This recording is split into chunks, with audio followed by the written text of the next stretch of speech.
Wow, Liton Kumar দাসের কুমিল্লার কাছে পাত্তাই পেল না সাকিব আল হাসানের রংপুর রাইডার্স। দর্শক, আজ বিপিএলে এক হাই ভোল্টেজ ম্যাচের মুখোমুখি হয়েছে কুমিল্লা ভিক্টোরিয়ান্স ও রংপুর রাইডার্স, যেখানে এই দুই দল ইতিমধ্যে প্লে অফ নিশ্চিত করে ফেলেছে।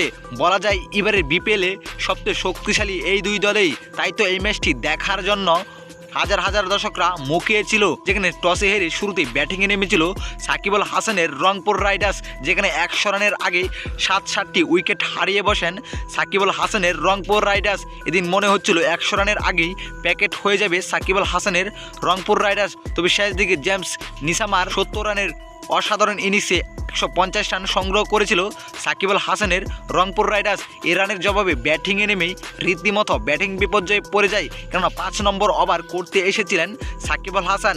এই ওভারে দুইটি উইকেট তুলে নিয়েছিলেন সাকিব আল হাসান। তবে এখান থেকে পার্টনারশিপ করে ফেলেন লিটন কুমার দাস ও মাহিদুল ইসলাম অনকন। তাদের দুজনের পার্টনারশিপে জয়ের বন্দরে পৌঁছাতে থাকেন কুমিল্লা ভিক্টোরিয়ান্স। তবে ইনিংসের 14তম ওভার করতে এসেছিলেন সাকিব আল হাসান। এই ওভারে লিটন কুমার দাস নিজের 50 পূরণ করার আগেই ক্যাচ আউট হয়ে টেবিলে ফিরেন। তবে শেষ পর্যন্ত সাকিবের রংপুরকে হারিয়ে দেয় কুমিল্লা ভিক্টোরিয়ান্স।